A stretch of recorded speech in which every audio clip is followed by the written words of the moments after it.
empty hunger. To the blaring horns of a hustling city, the loudest voices of the common man got a medium to be heard. This particular administration, they were coming unprepared. It's not a bad thing to renovate the president's lodge. Through top-notch programming, unbiased reportage of news, sports, business, entertainment, and cultural documentaries, Voice of the People 90.3 FM became a symbol for 21st century media. And now, a new baby is born. Voice of the People Television, VOP TV, youthful, full of vigor and penchant for excellence in the continent's media space, exposing the wrongs, applauding the rights, dissecting the news without fear or favor, through factual and accurate stories and contents. Corruption kills three things that makes a society.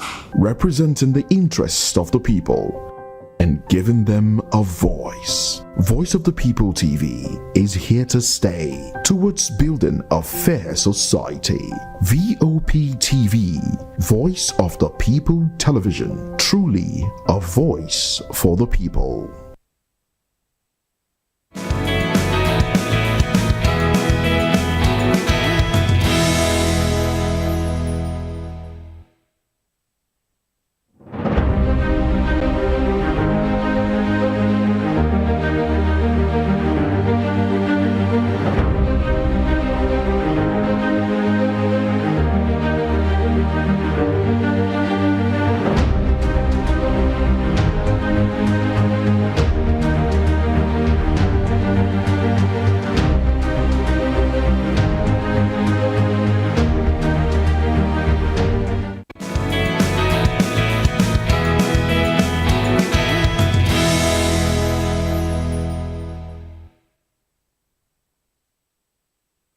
It's a beautiful Tuesday morning, and a very welcome to VOP this morning on Voice of the People Television. Today is also the 10th day in the month of December 2024. I am Fina Okechukwu, and one of the topic of conversation today is about how the activist Dele Farotimi arrives court in handcuffs, and he was granted 50 million naira bail as U.S. document expose how Affair Babalola bribed 5 courts of appeal judges with $1.125 million to secure Adamawa governorship judgment for client Boni Haruna. And some people will say, why is it that someone who is being charged for, a civil offense coming to the court and handcuffs, whereas someone who was charged for mismanagement of public funds and even money laundering walk into the court premises casually to the point that he decided to be the court doorman to stop his followers from making noise or disrupting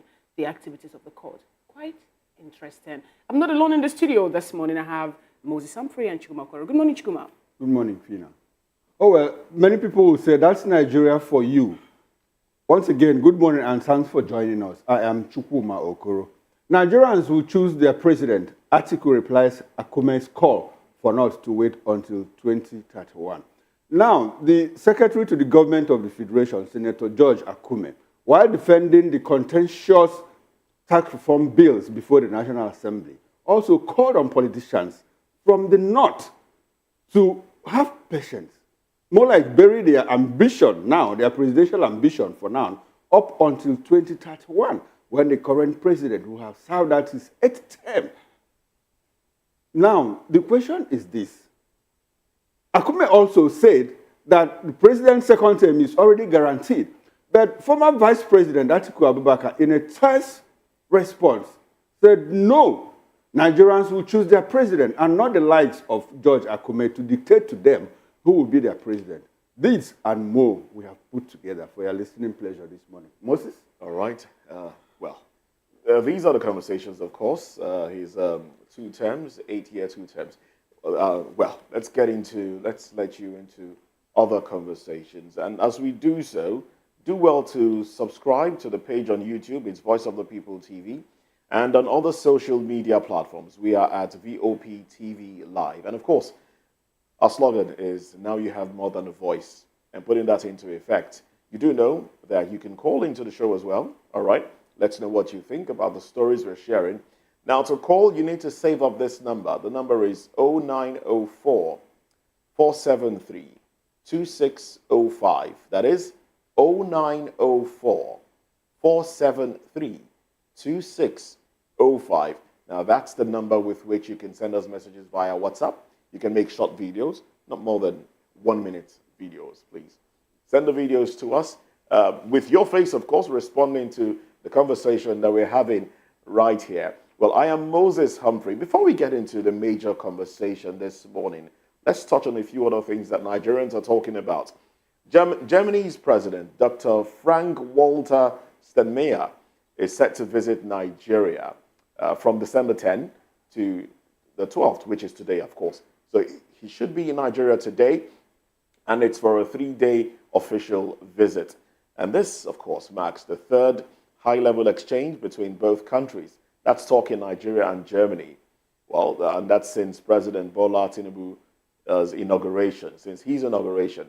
Well, accompanied by top industry leaders in IT, high-tech, and energy, President Frank Walter will meet with President Tinubu. He will also meet with ECOWAS Commission President Dr. Aliyu Umaru Tuare and notable cultural figures, which of course include Dr. Nike Okundaye of Nike Arts Gallery and Nobel laureate Professor Wale Soyinka as well. And he will also go around Lagos to understand what makes the city beat. Oh well, that's one of the conversations on our table this morning. Particularly, I think it's a good thing to see such relationship brewing between Nigeria and some other countries in the world. But one starts to wonder, some of it seems a little bit suspicious. Oh, what they start to gain. I'm trying to understand how it's interesting in one aspect, and it's suspicious on the other. It's a good thing. It's a good thing, yeah. Yes. But then I understand that Nigeria has suddenly, not suddenly, Nigeria has always been a country of interest.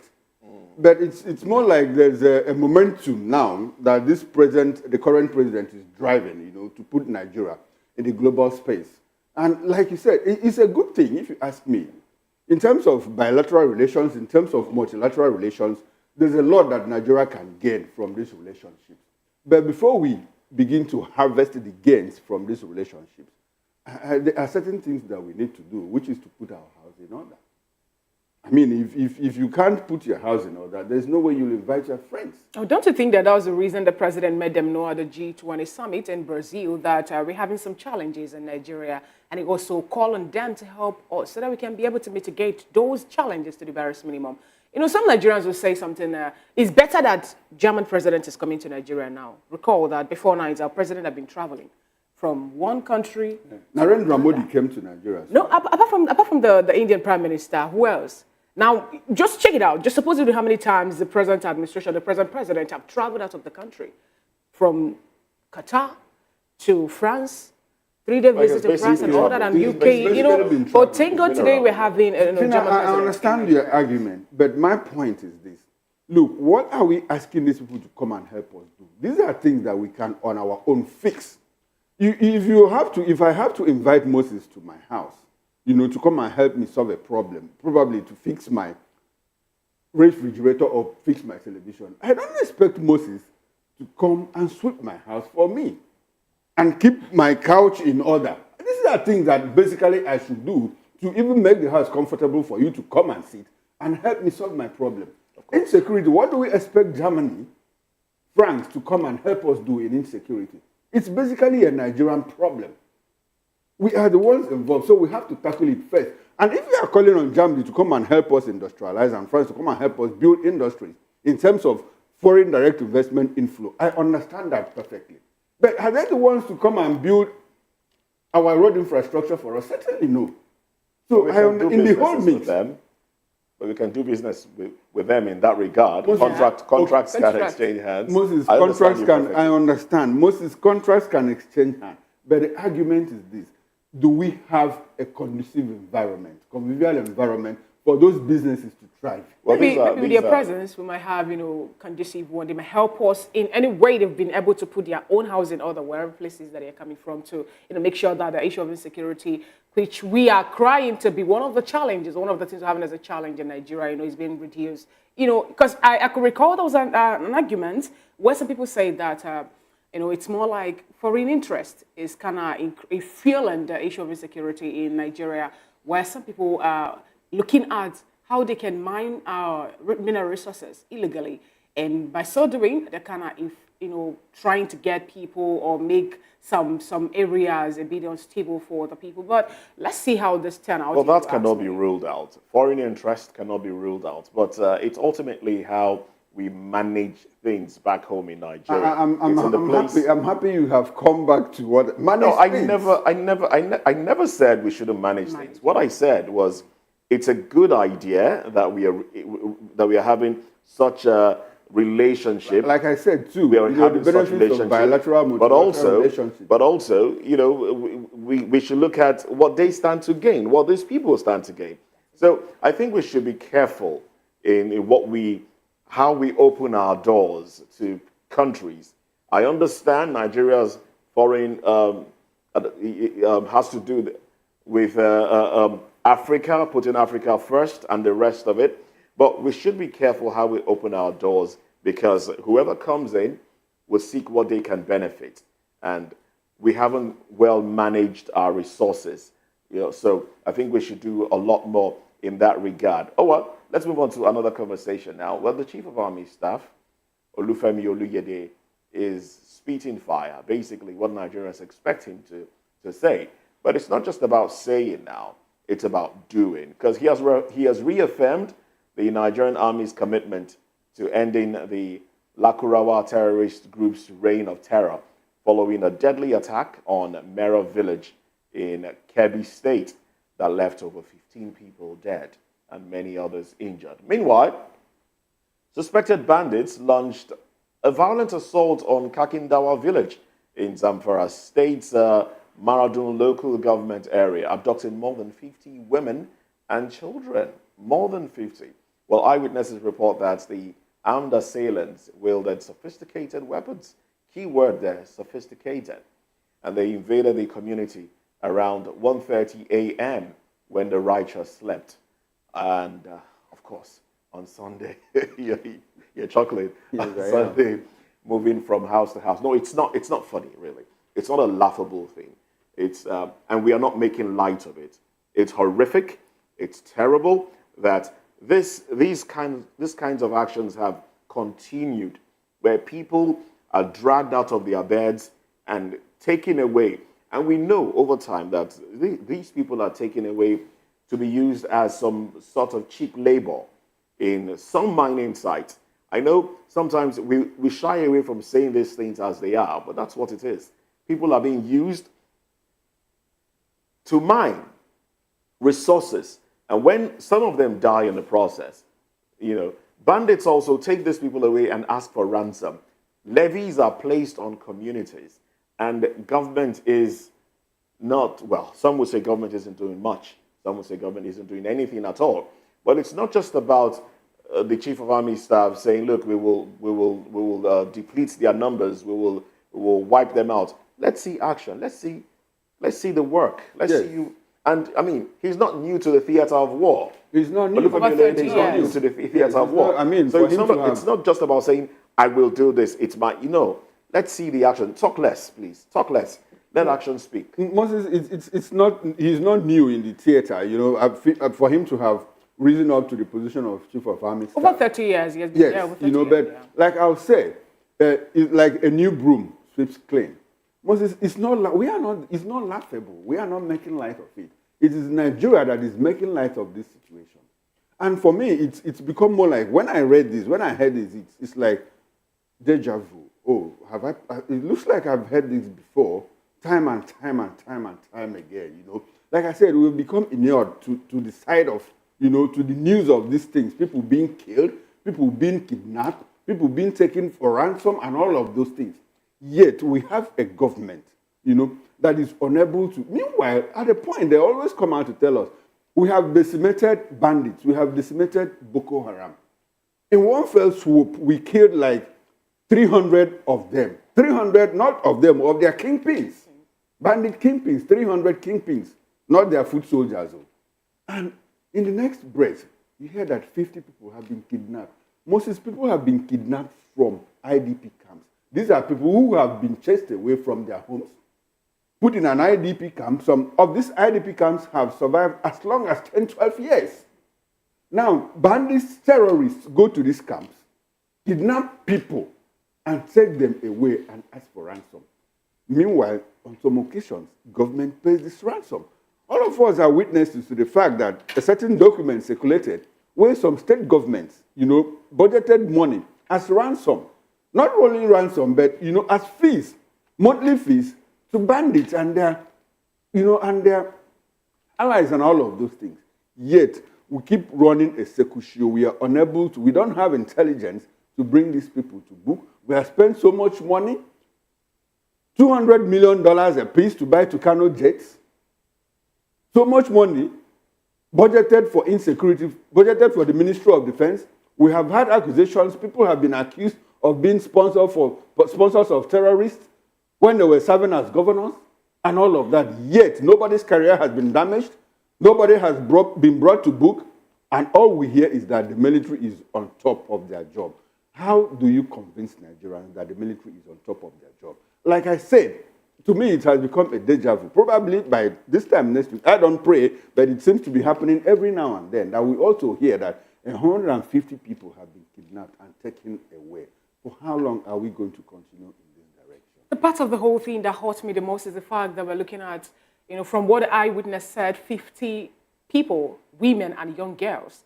And the only thing that ran to my brain yesterday was that of the Chibok girls. I could recall when they were kidnapped. And till today, some of them are still with the people, the kidnappers, the terrorists. Some of them come back not the same. Some of them were married off.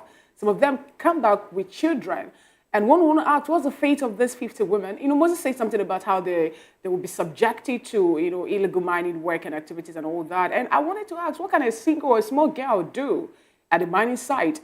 I pray that they will release them, or I also pray that the federal government will swiftly move into action to make sure they secure the release of the girls. Although the state police relation officer of Zamfara State have not really responded to that story.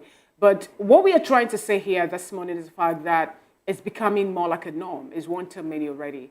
You can't go flip through the pages of the national dailies without hearing the issue of Boko Haram terrorists, Akurawa, this and that, to the point that the Joint Task Force team that manned the Sahel have decided to push them away, and they tell it to be the laxity on the part of the Nigerian military, saying that they are not really doing enough. We also have seen how Nigerian military personnel have come up to say, give us the order, let us go and squash these people.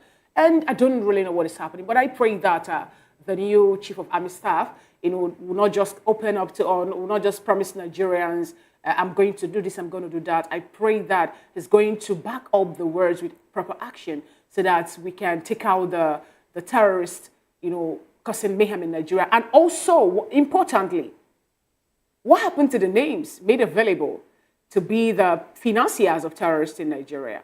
The federal government come up to say that a particular man whom clerics in their state and even the state people have come up to say happened to be one of the sponsors of terrorist group in the state should be out of the hook, that he is not. They say they did their findings and they were able to set him free. And one want to ask, when people are still crying and pointing to this direction, is it that they are not looking at the direction that people are pointing? Because, one want to ask or to see how truthful the investigations being carried out by the federal government is. Oh, well. We have seen so many other things happen in this country, shrouded in secrecy and all that. Who tried him? And how come we now find out that he's been exonerated? All right. All that? Well, we have, that's, of course, questions on the minds of Nigerians. But this particular story now involves us, Nigerians, and our manner of approach to enforcement agencies. Well, the Federal Road Safety Corps on Monday ordered a thorough investigation into a case of aggression against an FRSC officer. And this one happened along the Lekki-Ekpe corridor in Lagos on November 7, actually, 2024. Now, this was just as it expressed concern over the growing incident of assault on its personnel while they lawfully discharged their duties. I wish we could have that video up on the screen now. That one, that encounter between a Nigerian. Yes, that's... Now, for you to understand better, just in case you didn't see this one, that vehicle was impounded by officials of the Federal Road Safety Corps and for not putting on seatbelts. And when they asked for the papers, they realized that the papers had expired since 2022 until the vehicle was impounded. But this woman, not the driver though, this woman, a passenger in the vehicle, chose to take the laws into her hands and then started beating up the officials. But hey, she will be taken in for it. She will have to go to, probably be taken to court for this one, because this is unbecoming. Now, I understand the position of Nigerians that some of these officials exhibit some terrible attitude when they go about their own responsibility as well. Some of them would want to drag the steering with you, but it's a case of one wrong. I mean, two wrongs not making a right here. I think I'm not a lawyer. I think Nigerians should be desist from taking laws into their hands. We should be a lot more civil. Okay, I don't mean to cut you. I don't mean to bottle in. You know, I'm sorry. I actually that had to happen. But I'm not a lawyer. But if you to check that video properly, this man who wanted to deflate someone's tire, is he really FRC personnel? Because there's nothing he's putting on to show that I am or he's a member of the Federal Safety Corps. That is within the FRC compound. Now, why would they go to the point of deflating the tires, if I may ask? The vehicle has been impounded. To the point of deflating the tires? That's what they do, yes. Oh, when they impound your vehicle, they deflate your tires? Yes. That's not... When the vehicle is impounded in their compound, your tires will be deflated. When you pay whatever, you know, is being leveled against you, you can inflate it. They have someone. You can inflate it and leave the compound. Now, driving without accurate papers is in itself a crime. I understand driving without seatbelt too is a crime. So you don't do wrong, and in fact, I think the only reason they didn't touch her is because she's a woman. If it were probably the man, I mean, if this was done by an FRSC official, of course Nigerians will drag them out and hang them. We've seen FRSC officials drag steering with people, and they have been condemned. So let's not be one-sided. I'm not being one-sided in this case. I'm not talking about you now. No, it's not the issue of being one-sided now. We shouldn't be one-sided. It's not the issue of being one-sided. This issue is this way. When I believe the law actually have how they spell it out to say when you defaulted, especially when it has to do with the road safety and all that, you know, they will take you to first a mobile court that will try your case, and then you get the necessary penalty. Now, I don't see how reasonable it is that when, road safety officials or road safety corps members, manage to get you because you defaulted, they'll take you to their office and they'll deflate your tires. For what reason? That's the number one to get to. And you don't deflate people's tires when they're already in your enclave. Deflating your tires is not. Who pays for it? That is their work. Nobody. Who pays for it? Funny, that is their work procedure. To deflate tires? Yes, and they have reasons for doing that. Now, the point, my concern in all of this is, to me, this is more like a single story, because we don't know what transpired before they even started recording this footage. Video, exactly. So I don't know. It's difficult for me. The only judgment I can make here will be circumstantial based on what I have seen. I understand that somehow these officers overreached themselves. I was driving. Someone was driving me. I was in front. My driver was driving, I was in front, and my phone was in my pocket. And I reached into my pocket, to bring out my phone. And I had to remove the seat belt. I still had it on my left hand, the belt, brought out my pocket. And by the time I tried to strap back, the next thing I saw was somebody waved me to park, that I wasn't wearing my seat belt. And I said, gentlemen, this is what happened. I had to pay a fine of 5,000 Naira then. That was back in 2014 in this Lagos state.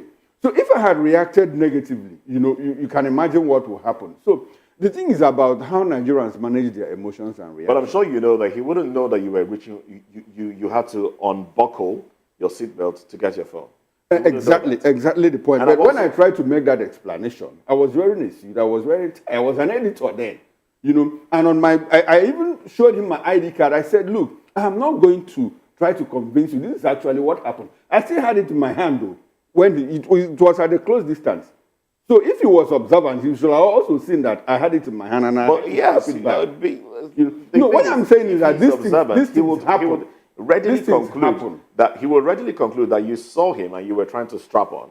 He would readily conclude that. So this but the bottom line is your approach to the matter doused the whole tension, if I understand you clearly. No, but I still had to pay a fine because he insisted and took me to the... As far as I'm concerned, I think within myself that we need to do more with this. Another issue is the fact that these agencies are revenue-generating agencies. Should they be revenue-generating agencies? I think that's a conversation that we should be having. Should they be out there to enforce law and order or to generate revenue? Because they are asked to generate, funds, they go over and above,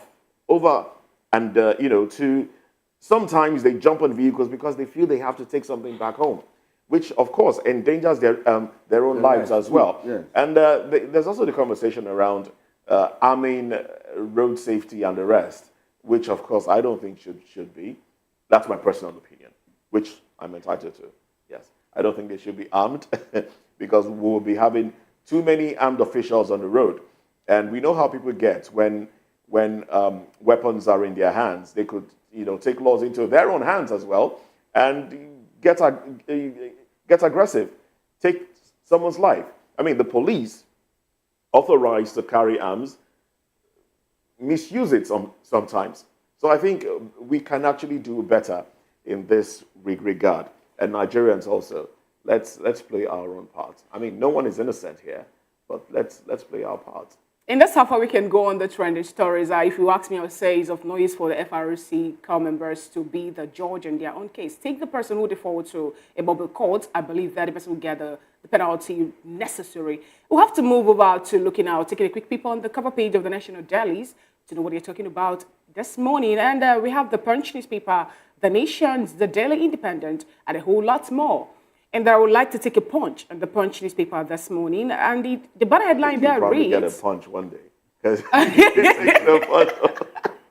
you can take a punch from the Punch newspaper. The banner headline there reads, no vacancy, comments. ACF, Atiku, others, lampoon, presidency over 2027 poll. Riders to that story, Nigerians can vote you out in 2027. Atiku wants presidency. Akume can't decide who will contest poll, PDP. And beside the masthead, Nigeria's debt profile, burden for current next generations. That is coming from Olusegun Obasanjo, former president of Nigeria. And the window headlines are 3,217 Nigerians gained American citizenship via military service, U.S. Kiyamo, FCCPC, DIFA, on Air Peace Probe. Tax reform, National Assembly Caucus meeting, delay talks with AGF. I will take that again for clarity purposes. Tax reform, National Assembly Caucus meetings, delay talks with AGF. And then we have the major pictorial on the cover page of the Punch newspaper this morning to be from Sowolu opening Ifako Road Bridge. That road is so smooth, it looks so pretty.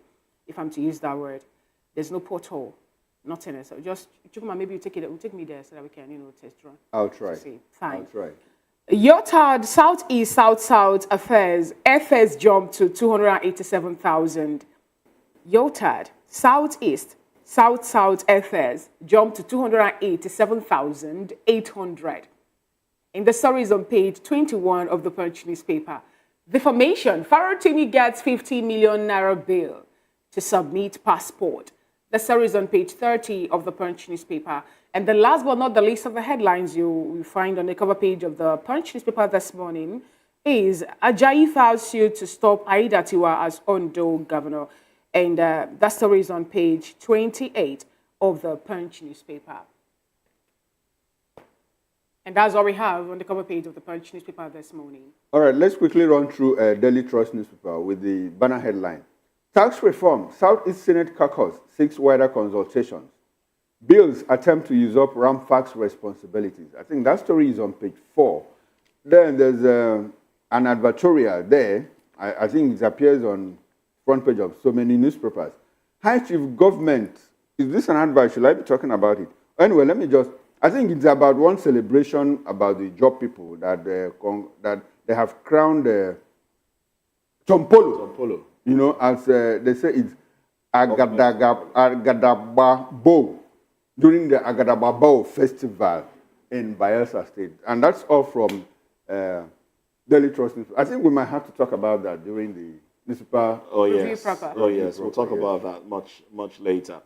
Oh, well, still trying to get my hands on the papers, so you might just need to... We also have the Guardian newspaper with the banner headline, 1.1 million displaced as 77% of IDPs seek to return home, says National Bureau of Statistics, NBS. That story is on page 6. We also have federal government assures Nigerians of positive economic outlook in 2025. Tax earnings from companies up by 39% to 5.22 trillion naira amid survival concerns. Southeast senators backtrack on tax reform bills, urge wider consultation.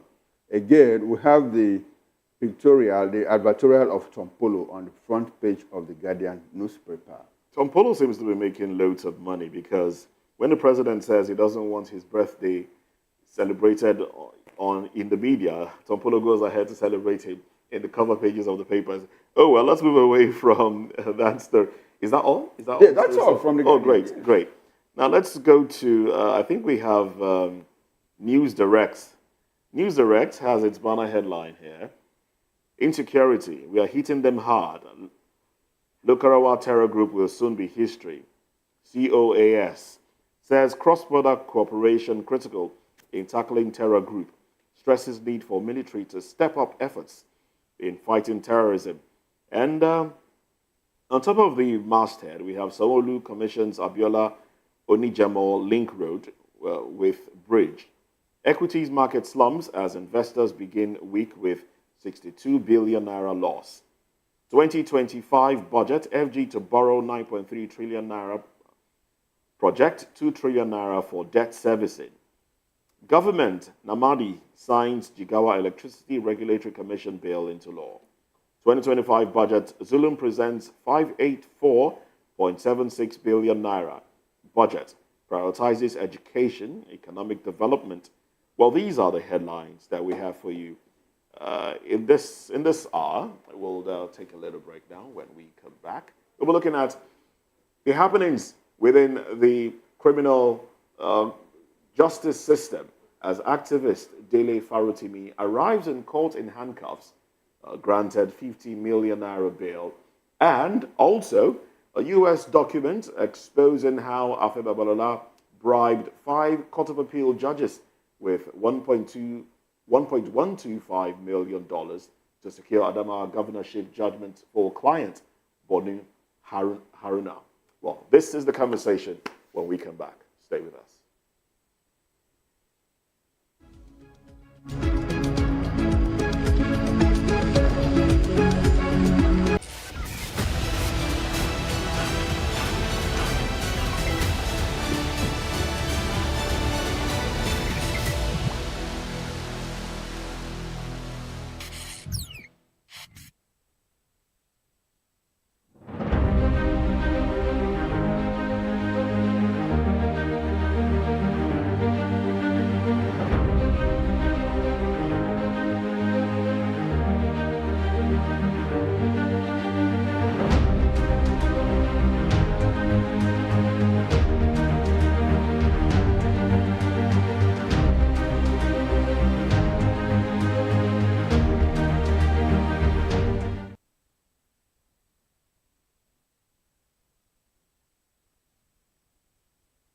From the views on the street We go to bed empty hunger. to the blaring horns of a hustling city, the loudest voices of the common man got a medium to be heard. This particular administration, they were coming unprepared. It's not a bad thing to renovate the president's lodge. Through top-notch programming, unbiased reportage of news, sports, business, entertainment, and cultural documentaries, Voice of the People 90.3 FM became a symbol for 21st century media. And now, a new baby is born. Voice of the People Television. VOP TV, youthful, full of vigor and penchant for excellence in the continent's media space, exposing the wrongs, applauding the rights, dissecting the news without fear or favor, through factual and accurate stories and contents. Corruption kills three things that makes a society. Representing the interests of the people and giving them a voice. Voice of the People TV is here to stay towards building a fair society. VOP TV, Voice of the People Television, truly a voice for the people.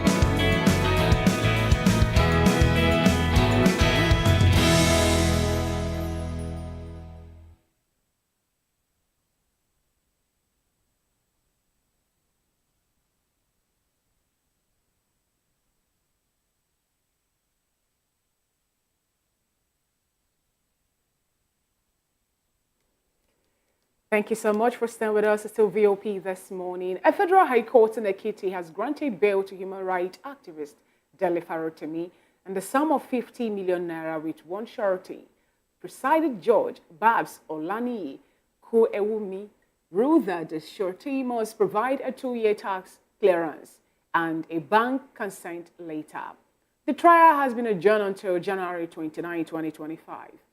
Farotimi's reported mistreatment by law enforcement and the judiciary has sparked widespread reactions on social media. In a related development, revelation from a leaked U.S. government cable published by the Wikileaks alleged that senior lawyer Babalola bribed 5 Court of Appeal judges with $1.125 million to secure a favorable judgment for former Adamawa governor Boni Haruna in the early 2000s. Social media users have since questioned why Mr. Babalola, now 95, has reportedly taken legal action against Dele Farotimi while ignoring Wikileaks. Many criticize what they see as selective prosecution, contrasting Farotimi's treatment with that of high-profile politicians facing corruption charges who appears in court without handcuffs. Meanwhile, Labour Party's presidential candidate for 2023 election, Peter Obi, visited Ekiti State, meeting with Are Babalola at Babalola's University for discussion on pressing national issues, including Farotimi's case. He later visited the prison where Farotimi is held, expressing solidarity and engaging in private talks aimed at finding solutions to the ongoing legal challenges. We have with us in the studio to help make sense of this. We have a legal practitioner. We have Barrister Darlington Agomo, VOP in-house analyst, and we have Prince Francis Chilaka, a political analyst also. And do just for you to remember that as Voice of the People Television, we encourage you to call and share your thought and reactions via WhatsApp, for you to have more than a voice, as a matter of fact, because that's what we're here to do. We stand for the people. So do well to call us on this number, 0904-473-2605. I'll call that again, 0904-473-2605. Your opinion on this matter really counts. Good morning, Barrister Darlington Agomo. Good morning, Fina. Good morning. Good morning, Prince Francis Chileka. Good to have you. Thank you. All right, a quick one, Barrister. Let me start off with you. Now that we recall that this issue of the bail granted to Farotimi came out yesterday, 9th of December, against when they say that the case will come up again to the floor of the Ekiti State Magistrate Court today being 10th. And then also we're getting how he's been granted bail to the tune of 50 million naira and one surety who also produced a like sum. And some people are asking this question. They say, who must come to work with him must come with clean hands. Is it that the senior lawyer, Babalola, is not aware of how, the document that was leaked by, American Wikileaks, talking about how he also, through the former president, bribed 4 judges to rule a particular case in their favor? Isn't that more like shooting himself on the foot? Thank you, Fina. I have always said it that there are some matters you don't need to press further. I know of many politicians and individuals in this country who have been slandered, or so to say, but because of the backlash, they simply ignored it. I mean, the case of Tinubu is a well-known case. There is nothing they have not said about Tinubu and all the documents that came from CSU and all that. Imagine if Tinubu were to come out and say, I am suing you for... That means, at the end of the day, he will even beg the person because documents will come out, evidence will come out, witnesses will come out. There are things you don't need to pursue just because you want to prove a point. There is no point to prove here. Every lawyer, except you have not been to court, knows what goes on there. We know those people who are using their influence to obtain justice. Lawyers have said it not once, not twice. So this particular case, Nadele is a player in our court. So he's talking about experience, personal experiences, which he has chronicled in his books. If I were the people that went to court, I would have said, look, let me be circumspect here. Let me just ignore him. Is it everything you must answer? How many has the P2B answered? So, all this you are going to do this, you are going to do that. It's neither here nor there because at the end of the day, you will be the loser. Now that Wikileaks has come out, what are you going to say? Oh, you sue Wikileaks now. Yeah, if you are doing what you are talking about, sue Wikileaks so that we know that you are serious. You don't just look at the daily because you feel that he has no political godfather.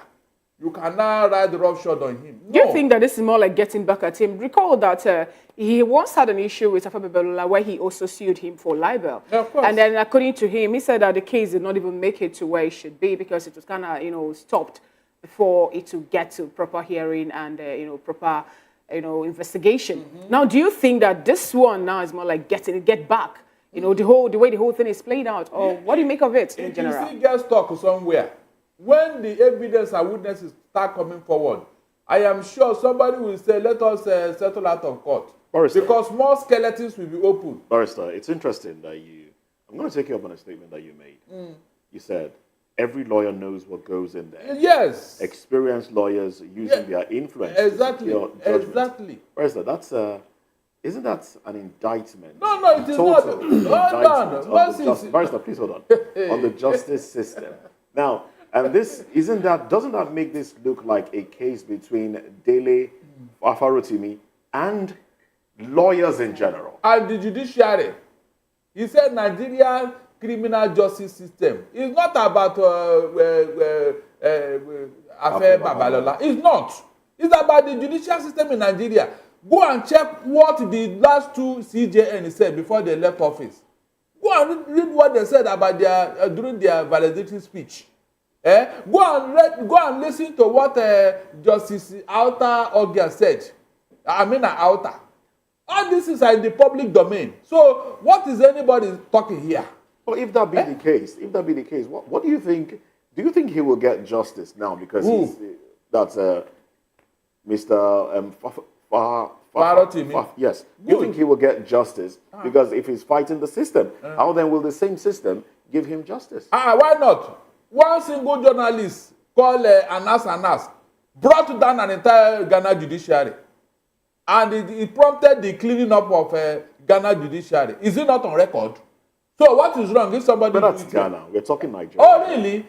So yes. Nigeria is now known for infamy, Abi. We can never I'm asking you. You are the barrister. That's what I'm telling you, that we need it. That's your field. Well, Moses, you don't know what... In fact, if you have experienced injustice in the court, you will shed tears. Tell me about it. I am telling you now, during the last presidential election, after the judgment was read, a lawyer tore his gun and his wig. He burnt it.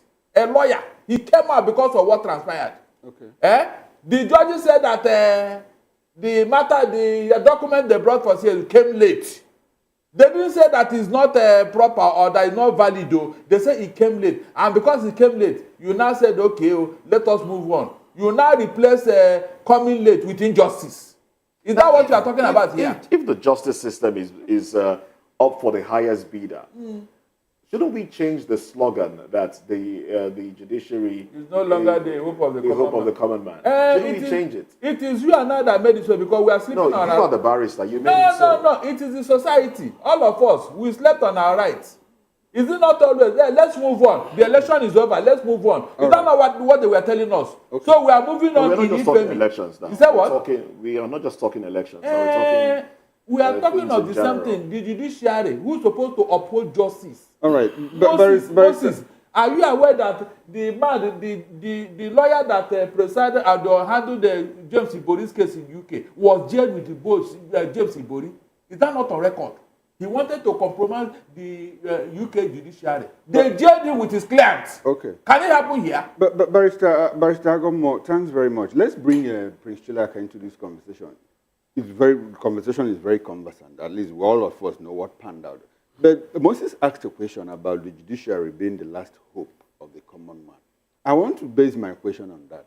Now, in the course of this altercation between, much more like it's no longer an altercation because someone has been sent to court, was remanded, brought to court in handcuffs, for a simple case of defamation.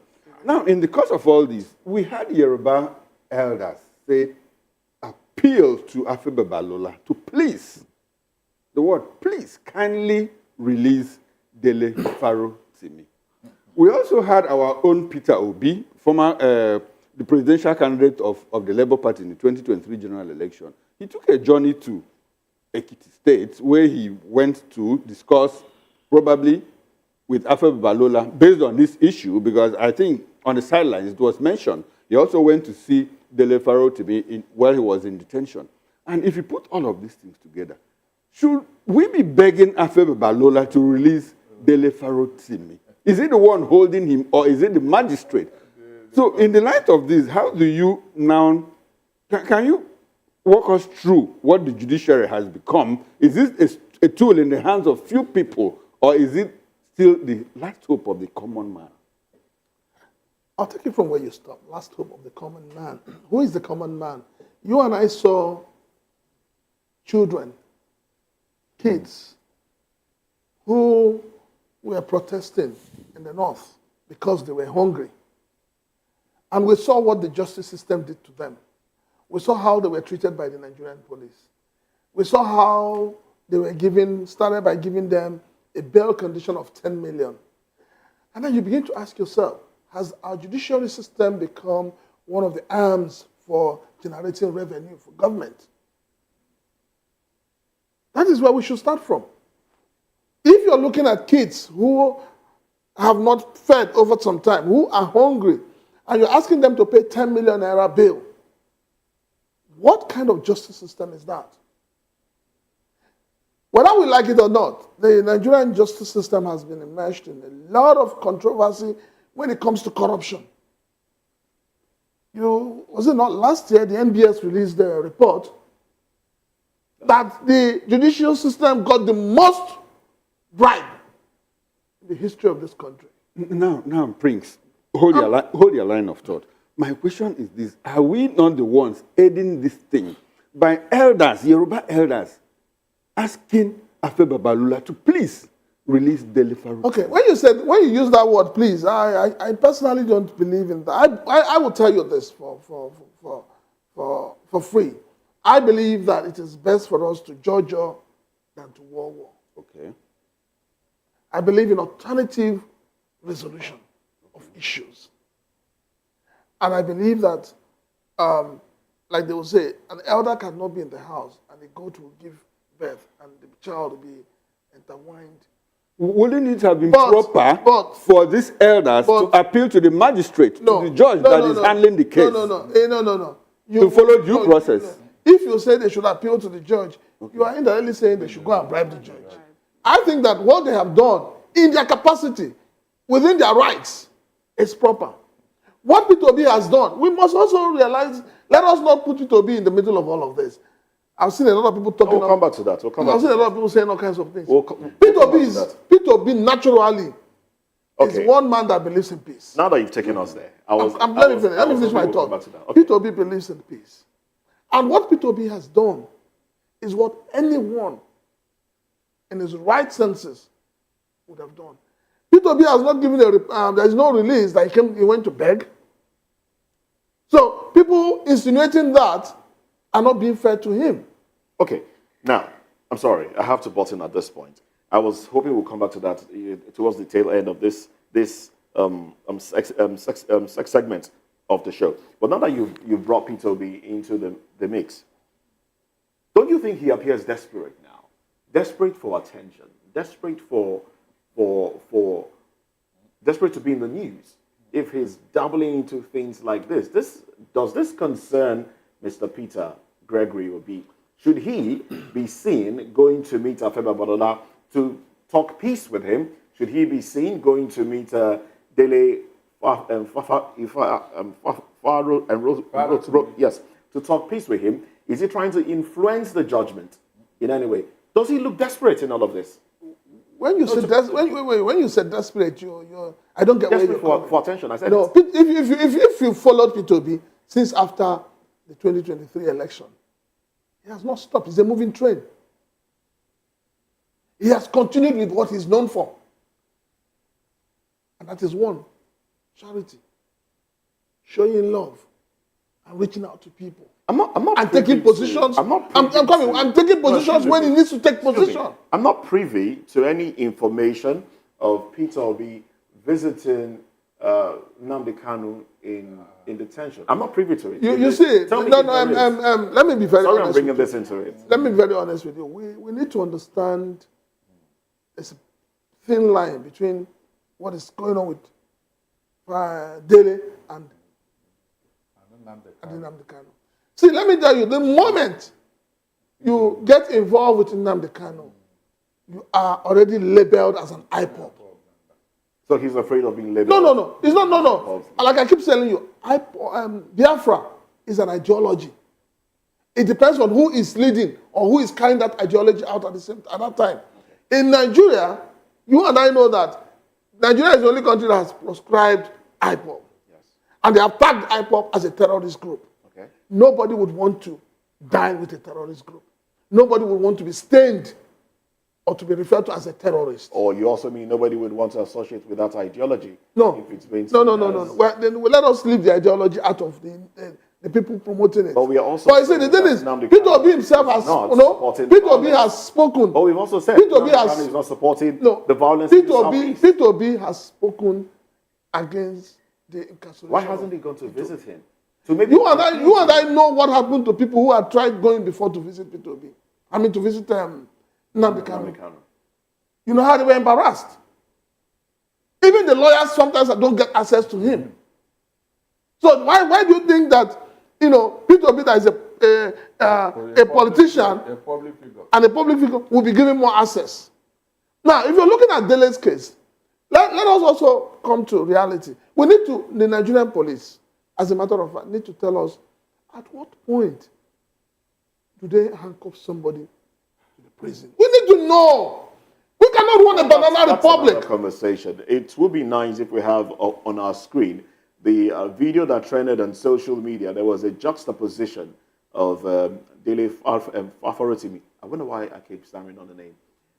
Where him in handcuffs and Yaya Bello walking freely. So we need to know the kind of justice system we have. Let's have these juxtaposed pictures on the screen. Is it that the police do not understand at what point there's a criminal and at what point one is not a criminal?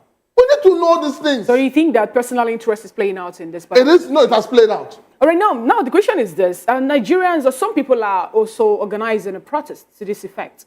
Some Nigerians have come up to say we have to protest the height of injustice that our Nigerians are facing just because they want to talk and all that. And they scheduled a time for this protest. They say it's going to be in Abuja, in Lagos, in Ekiti, and other places. What do you think will happen if this protest is to hold sway? And then isn't it more like laughable for people of the country to come up to protest the judicial system, which also happens to be what this man is standing in for in the court? See, I know a lot of people have criticized Peter Obi, and I know a lot of people, some of those who have criticized him want to protest for Dele. But I'll say this to you, it's not about protest. It's not about protest. Protest has not solved a lot of issues in this country. So when we say protest, how much have we gained out of protest? We had a protest about bad governance, And when you talk about bad governance, the judiciary is part of the bad governance. See, it's for me, it is painful, it is sad that each time we talk about things not working in this country, each time we say that the political class are not delivering, they are not being sincere to Nigerians, the political class will turn around and tell you that Nigeria has been bastardized over the years by military rule. But we're in democratic rule. And yet, we are playing out the scripts of the military. High-handedness is a military way of doing things.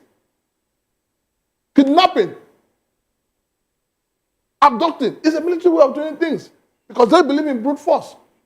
So why is it that the political class, who are meant to have taken a rooted this whole military mentality, still goes back to it? Why is it?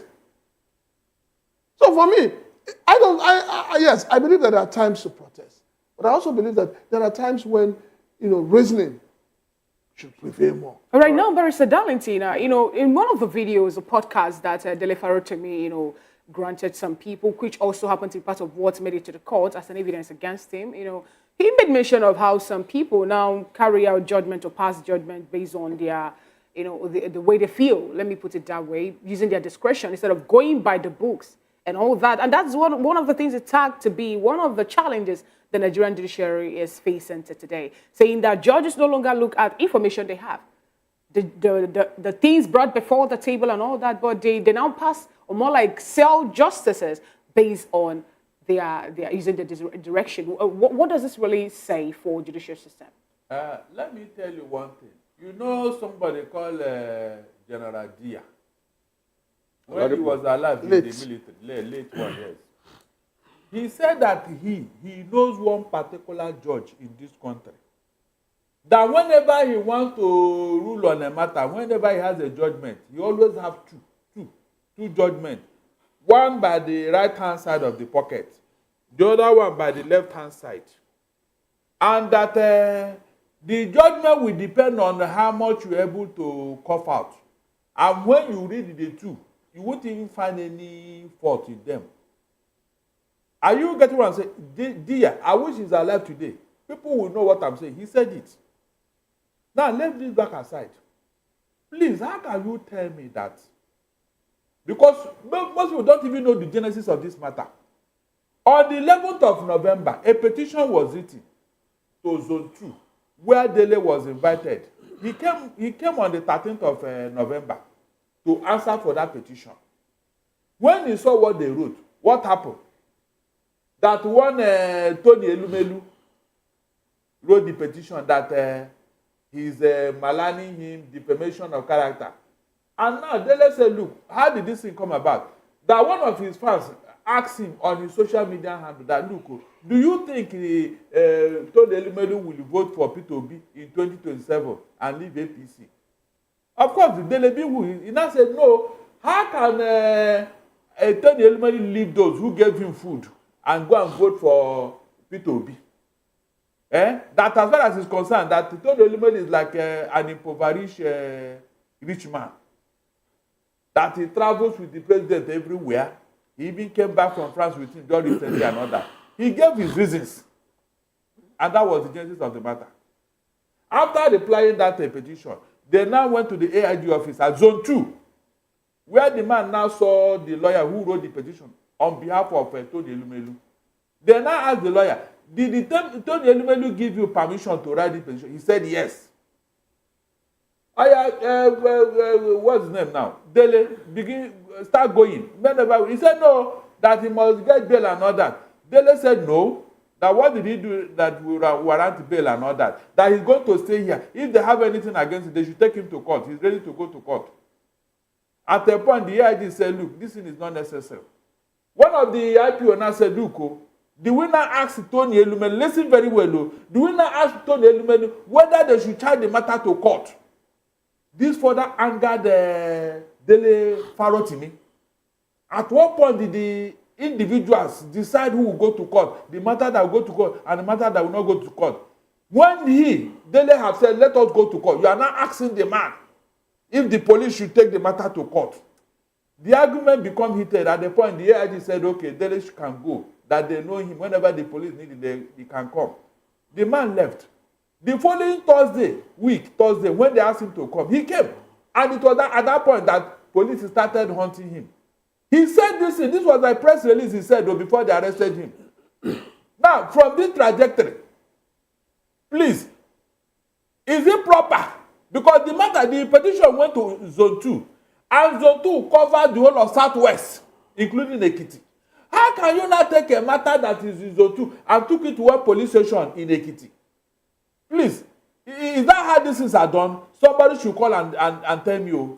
Because Zone 2 is higher in authority. Why would you take a matter from their own jurisdiction and take it to Ekiti?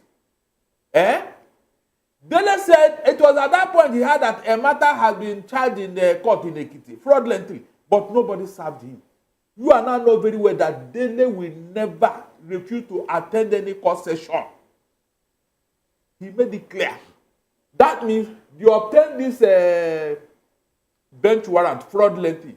And let me tell you what happened. Whenever you are wanted in the court and you refuse to attend court session, it is the responsibility of the prosecution to tell the court that, look, you are refused to appear. Then the court will now issue bench warrant. But before that time, they must have gone to your house to serve you. If they did not see you, the court will say, go for substituted service, which they will place in front of your house. Do the photocopy, snap it, so that they will tell the court that, look, it is very, very obvious that nobody served Dele in his house or in his office. If not, he would have responded. That means they obtained this thing through the back door. They would have gone to the house of somebody, place it there, snap it, go and show the judge. And that was what must have angered the judge to issue bench warrant against Dele. I hope Nigerians are listening. It was at that point that now they begin to hunt for him. Since the court have issued the bench warrant, let us go and pick him and embarrass him. You can see that this is a deliberate. It's deliberate just to humiliate him. Is that how to obtain justice? Okay, all right, Barrister Darlington. We need to bring in... Now, when they didn't want to go, they now handcuff him again. Okay, from the 10th they gave him, they now brought it to 9th to give him bail. That means somebody is becoming jittery. But Barrister Darlington, let's get the opinion of our Abuja correspondent, Chuka Chukwudile. Good morning. Good to have you in today's show.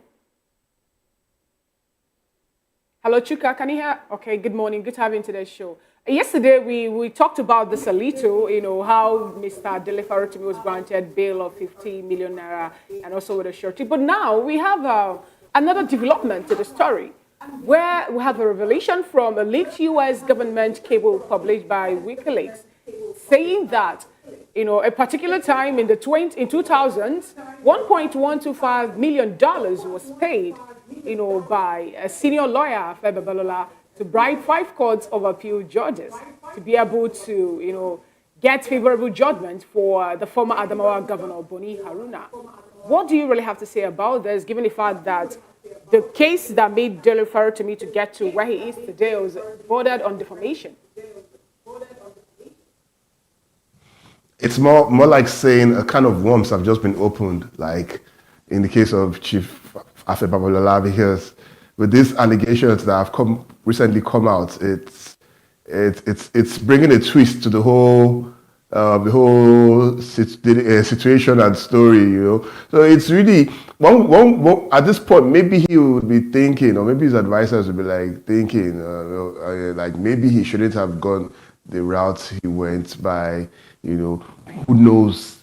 Maybe the matter would have not really been as exposed as it is today, because coming all out for Dele Farotimi, the way he did, actually put much more spotlight on him, on the book, on the whole scenario, and it has just magnified the situation which would have just been maybe, if you need to pass or play, to do, just passed on its own silently. But now we have a whole new kind of worms that have opened up, and we wait to see what happens during the coming day. But it looks like a very interesting development. Who knows? If for them to have come out with such statements shows that they might have proof, but it's still for that. It's still all speculation. If I'm going to put it in there. Now also, Chuka, there's this other development also where some Nigerians are saying that the reason for Dele Farotimi's arrest was the fact that he wanted to, champion a conference that can, lead to, if we were to have it, further a review on our electoral practices and, the Electoral Act as we find it in our constitution today. And he was able to have that conference, which some people believe can, bring more of valuable information to the table of Nigerians, and that was the reason he's going in for this. Not really the issue of, defamation, as the case may be. Do you also share that line of thought? And if that should be the case, then is it that he's fighting more people, not just Alpha Babalola? Well, Fina, to be honest with you, I've not really read up much on this, so I can't really give you much details on this. But who knows? I mean, I won't be surprised if this is real, if this is what is playing out. I wouldn't be, but at the same time, I can't really give much details on this because I really don't know. Do you think that the protest, if to have a protest in Abuja, because people are saying that they need to come up to make their voices heard, that the arrest and then the weeks away from Lagos to Ekiti of the Farotimi is more like a slap on the face of justice and the way the whole thing is. Because some people say they'll have to organize a protest in Abuja and Lagos. Do you think that can also pull through? Well, protests in Abuja here. Protest is nothing new to the people of Abuja. It's something that at any small excuse, so many willing people ready to hit the streets for whatever reasons. But I don't really know how would the organizers of this particular upcoming protests, I mean, who knows? We need to actually check and look what are their motives, because it might just be like, oh yeah, you want to come and protest for the release of Dele Farotimi. But is it enough? That's one question people ask. Is that enough for you to want to come out and protest and disrupt proceedings of regular working class Nigerian or Nigerian daily activities? Is that enough? We have more pressing issues that we should be coming out to protest for at this moment, in my own opinion. But then saying you want to come out because of one particular person, there are the whole lot of people who have been arrested, who are in detention, who are facing 1 or 2 charges. They can as well. People should as well call protest for them as well. If that's the case, and not just Dele Farotimi because he's an influential public figure. Let me just get a personal view from you on this one. Yesterday, when he was already in court, he came in there on handcuffs. And then we saw the video of the former governor of Kogi State strolling majestically into the court, and also how he was able to calm down the people, his supporters who were making noise in the court. That even led to the walk away of the judge that's supposed to preside over the case and all that. Personally, what do you really have to say about this? Thinking about the 2 incidents. One person on handcuff for civil matter, and the other person who is also facing charges bordering on mismanagement of public funds and corrupt charges and also money laundering, can stroll into the court, majestically and all that. What do you really have to say? Maintaining his steeze and composure, if I'm to use that word. Well, it just goes to show that the justice system in Nigeria favors the rich, or favors those who are in power. If you have no access to power, then you're fortunately on the wrong of the justice system in Nigeria. So if you don't have any access to power, try and stay away from being on the wrong side of justice system. That would just be my own take. But it's irony is there. You see the former governor Yaya Bello strolling into the court without someone who should be behind bars if all things were equal. Someone who should not even be given the kind of profile public media profile he's getting at the moment. But look at some barrister who our outstations. That one in Abuja, where we do have other outstations in Port Harcourt and Oka as well, and they will be joining this conversation, just letting us know what they think about these issues and giving us a feel of those around them, how people are reacting to these issues from these places. I'm talking Port Harcourt, Oka, and of course we might be we might be hearing from Chuka again in the course of the program. Well, let's bring it back to the studio now.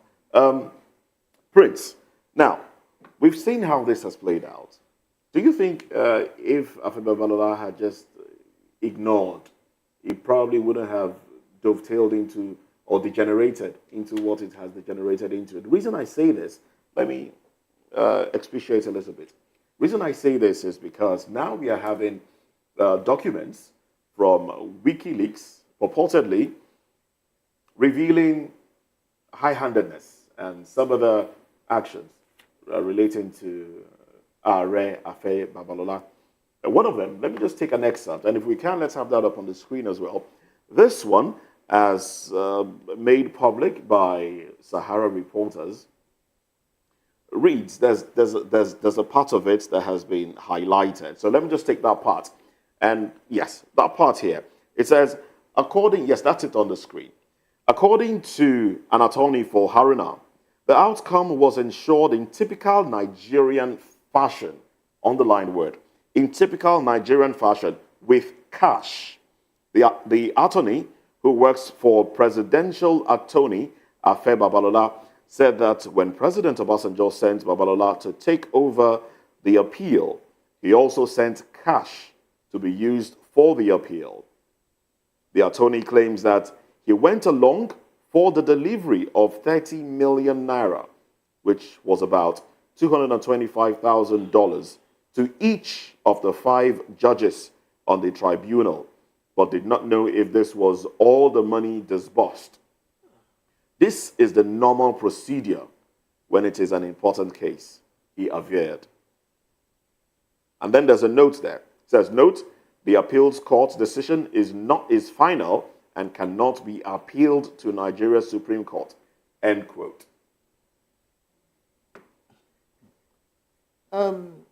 When those who founded Nigeria, they did something very honorable. And what's that honorable thing they did?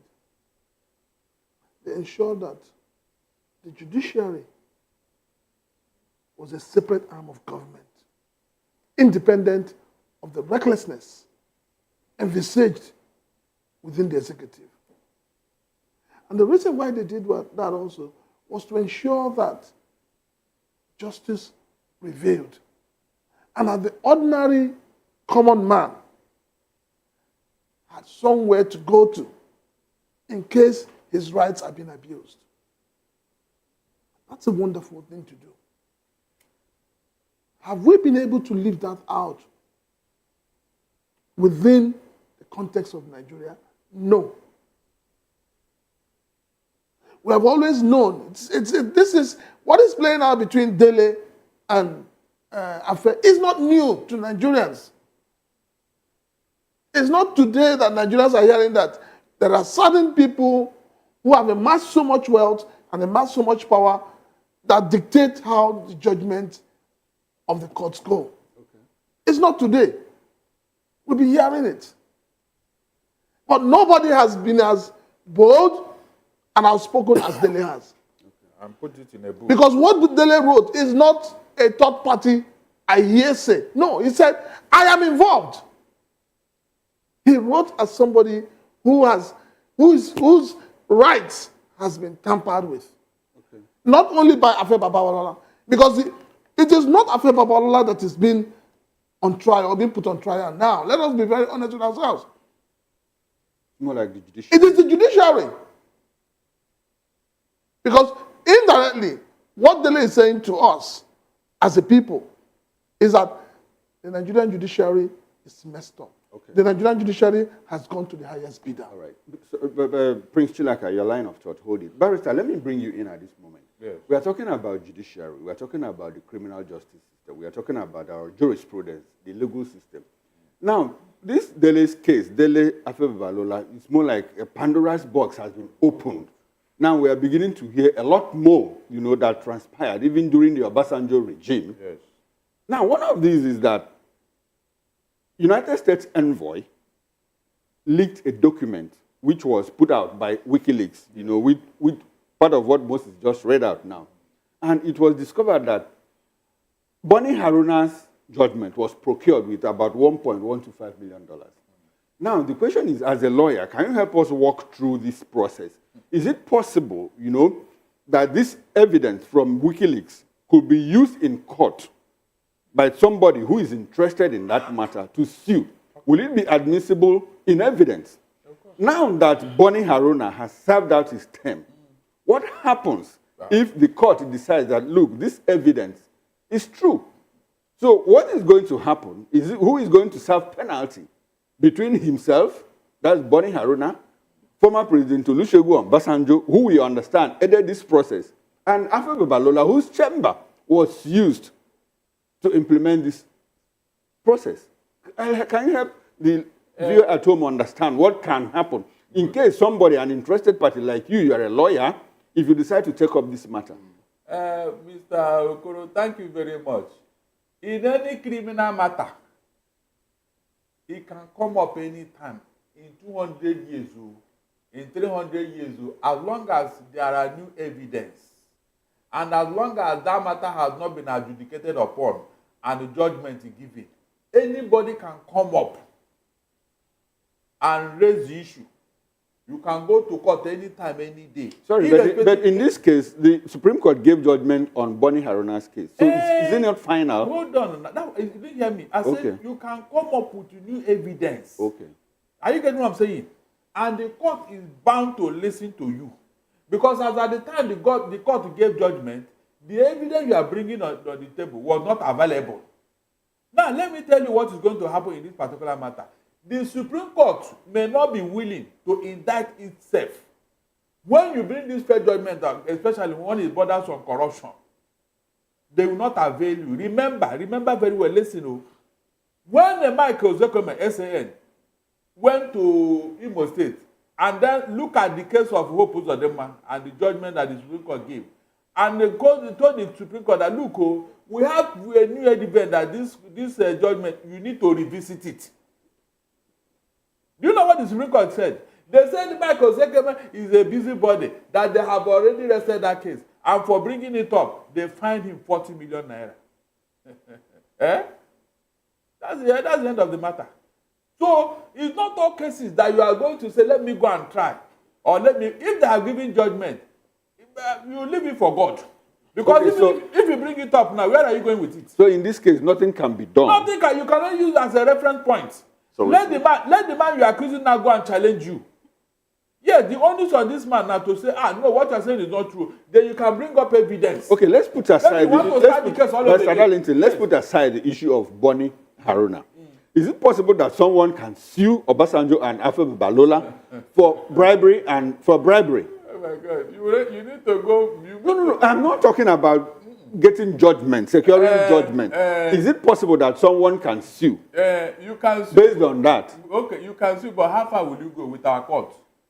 No, Barrister, it's not about how far. The question is, is there hope? Yes, you can. Yes, I just gave the example of Michael Zekeme and what he did with Hope Uzodinma's case. There are so many cases like that people have taken up, but it entered into June 12 now. It ran into a brick wall. They will house it, telling you that it's frivolous, that the thing have no merit. If the court tell you that your action have no merit, what are you going to fight them? But there are cases where the Supreme Court has reversed itself. Yeah, that was telling you. So what it means is that there is hope. When the government is interested, yes. When I've told you here, just like they have been saying that the court have become to the highest bidder, the last CJN Aruwola said it.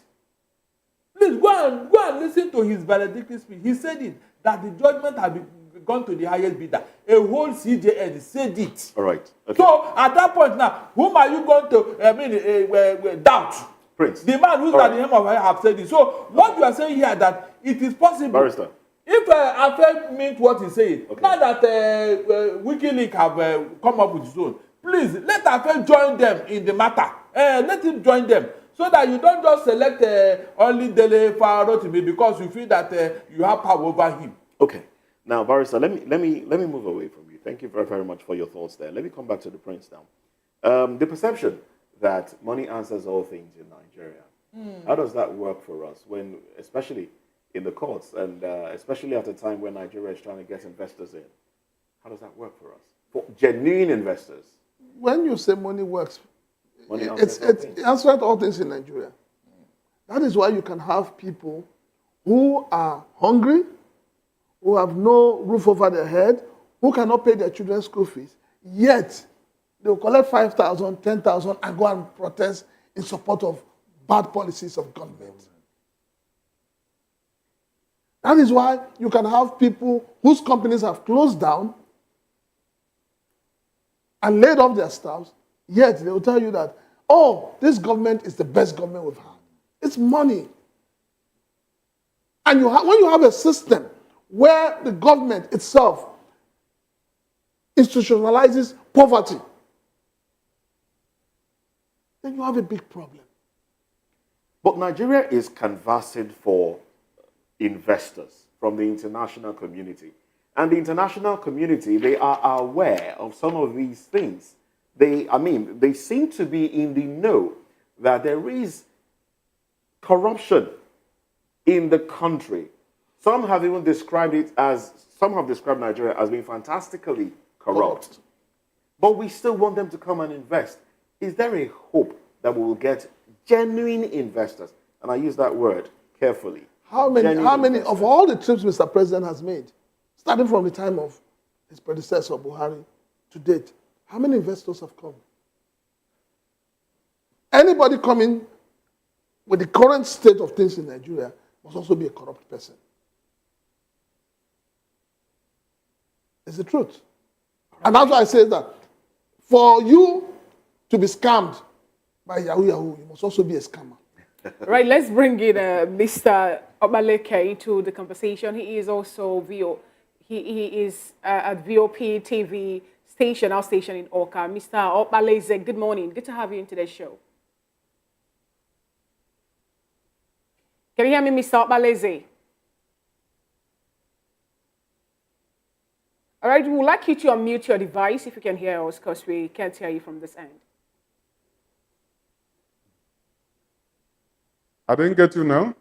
Yeah, we can hear you now. I know you've been following the discussion thus far, so I would like to get your opinion on it. You know, first was granting of bail to Dele Farotimi, 50 million naira bail, and with the Wikileaks documents now out, you know, allegedly saying that him and Olusegun Obasanjo, the former governor, also, you know, indulge in one or two corrupt practices, you know, before Haruna Boni became the governor or former governor of a particular state in Nigeria. What does this whole thing, you know, pretend? What do you really need to say about it? Yes. The issue of granting bail to Dele is something we've been expecting, because that being an issue, we know defamation, law of defamation,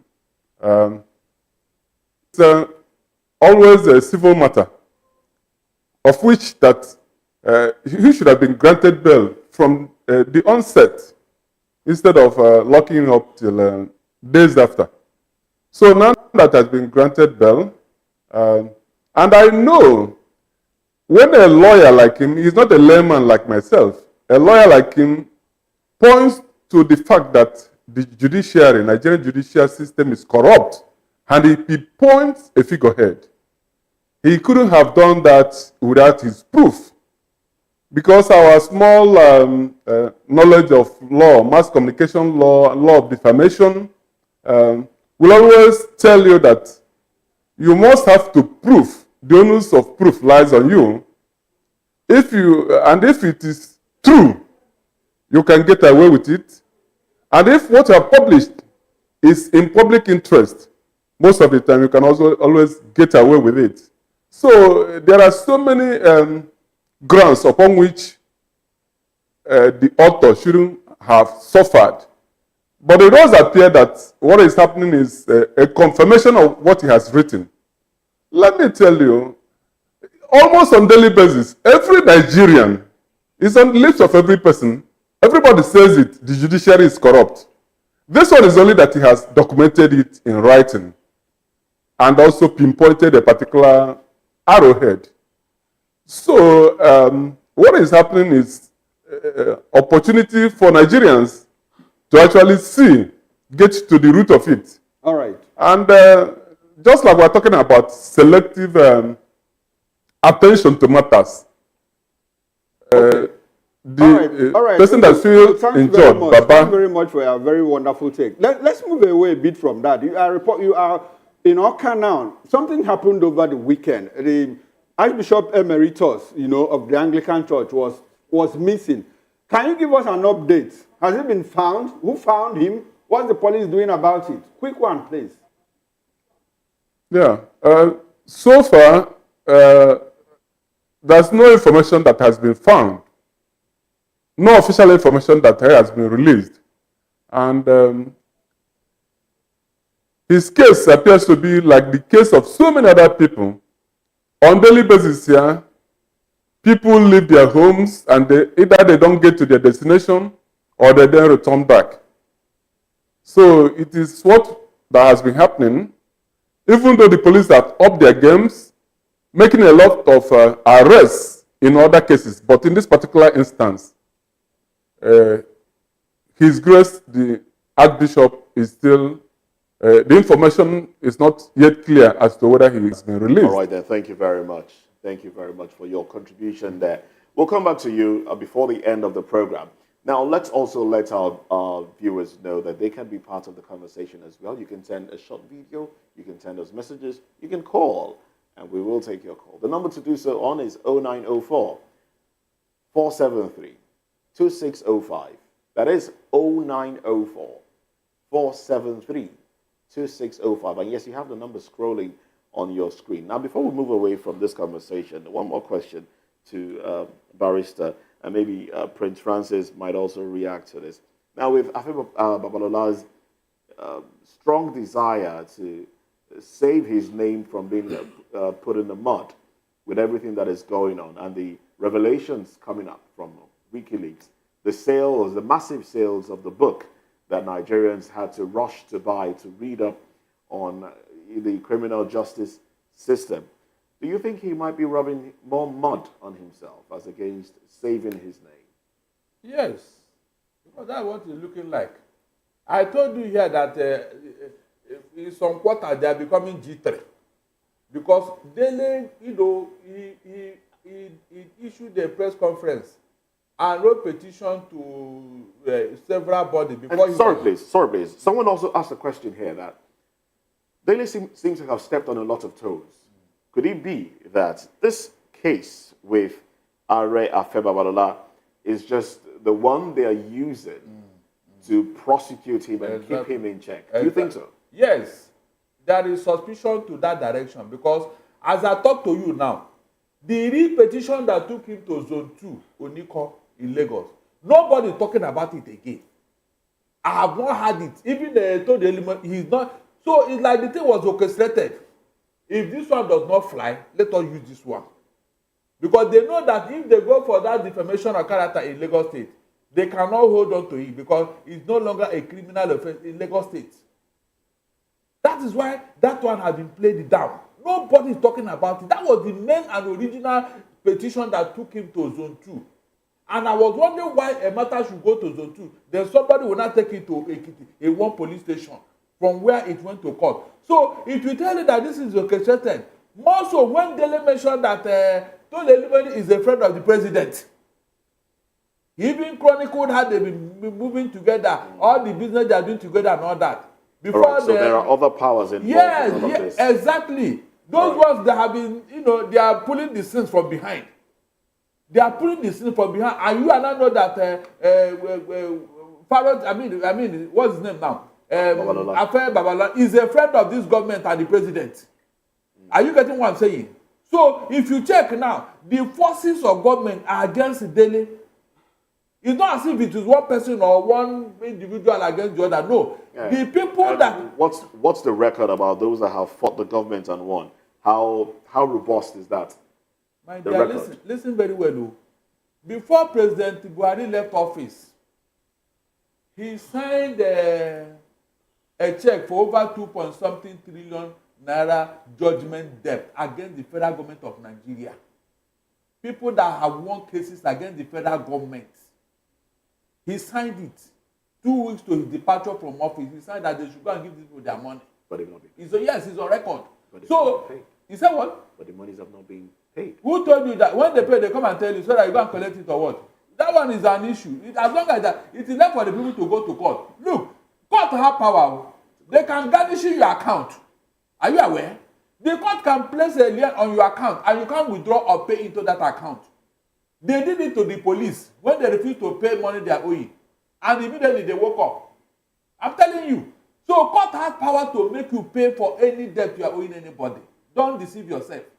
It's not that when these things have not been activated, you think that the court can. No, the court, as long as judgment have been legally and authoritatively obtained, you can go to court and challenge whoever is owing you to pay the money. Right. Should you take that to be a concluding thought? Hold on, no, I'm not concluding. All right, just give us a concluding thought. Hold on, 1 minute, cause for hold press on. of time, please. Your Hold concluding on, thought. please, hold on. You say this matter. The implication is what is even worrying me now. Because you are inviting investors to this country where your judicial system is now being dragged to the mud. And you are watching. Please, how can they come? You say when the Minister of Information comes, don't demarket your country. Don't talk bad of your country. Am I the one? You are the one demarketing yourself, for God's sake, not me.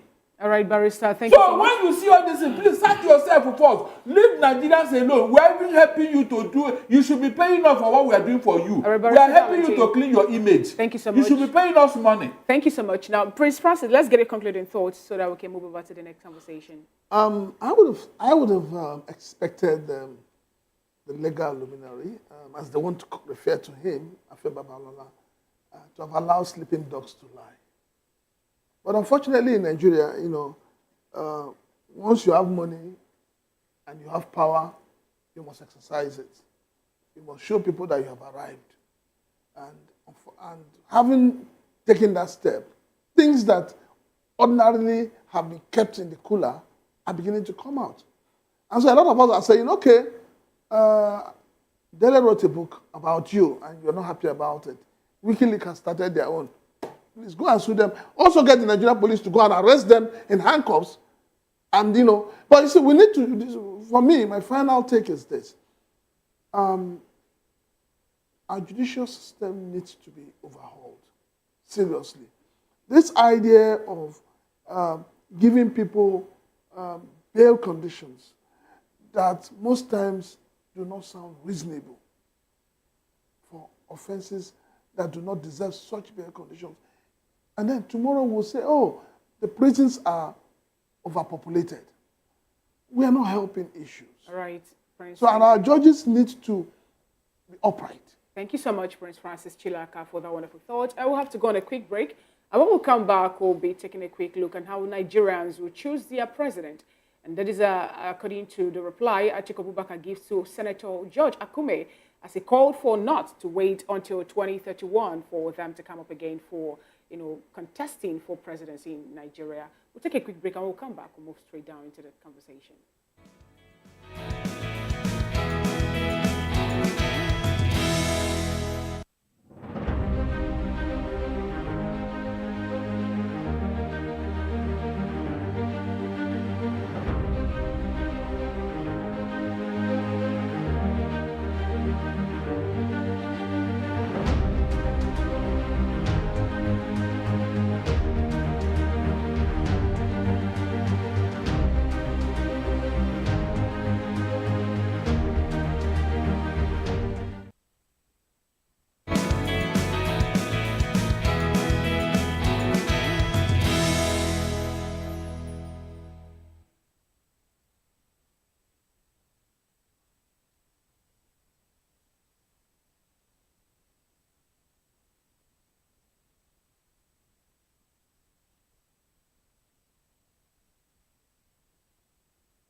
All right, welcome back and thanks for staying with us.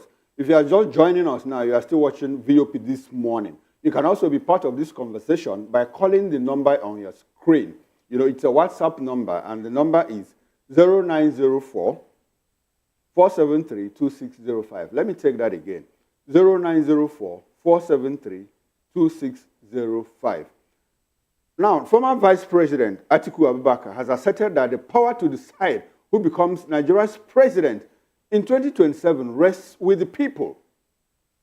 His response followed a statement by Secretary to the Government of the Federation, Senator George Akume, who claimed President Bola Tinubu's second term was already guaranteed. Quite interesting. Akume argued that equity demands Tinubu, a southerner, should complete a second term, says the North has had its fair share of leadership. Now, reacting through his special advisor on media, Paul Ibe, Atiku dismissed Akume's assertion, questioning where true equity and fairness lie. Ibe pointed out that by 2027, the South will have ruled Nigeria for 17 years. 8 under Olusegun Obasanjo, 5 under Goodluck Jonathan, and 4 under Bola Tinubu, while the North will have governed for only 11 years, with Umar Yar'Adua serving 3 years and Muhammadu Buhari 8 years. This, he said, reflects a 6-year leadership gap between the regions. Now, Atiku's camp stressed that Nigerians, not political elites, will decide the next election based on the government's performance. But he said that Tinubu's government has demonstrated that it deserves to be re-elected. He's asking a question. Has the Tinubu government demonstrated that it deserves to be re-elected? The answer, alas, is as clear as the heavens themselves, Ibe concluded. Now, we still have in the studio with us Barrister Darlington Agomo and Prince Francis Chilaka. Gentlemen, thanks for staying with us. Barrister Darlington, let me come to you. Okay. Now, Akume has told us, George Akume, Secretary to the Government of the Federation, has said that President Bola Tinubu's second term is guaranteed. That means whether he performs or not. Do you agree with him? I don't. Why? I don't. You know, this type of statement comes from the fact that Nigerians have sold their rights to political expediency.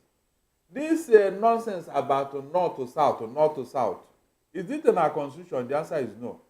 It came from the same corrupt system whereby the only business that people do in Nigeria now is politics. It is our turn, Emilokon.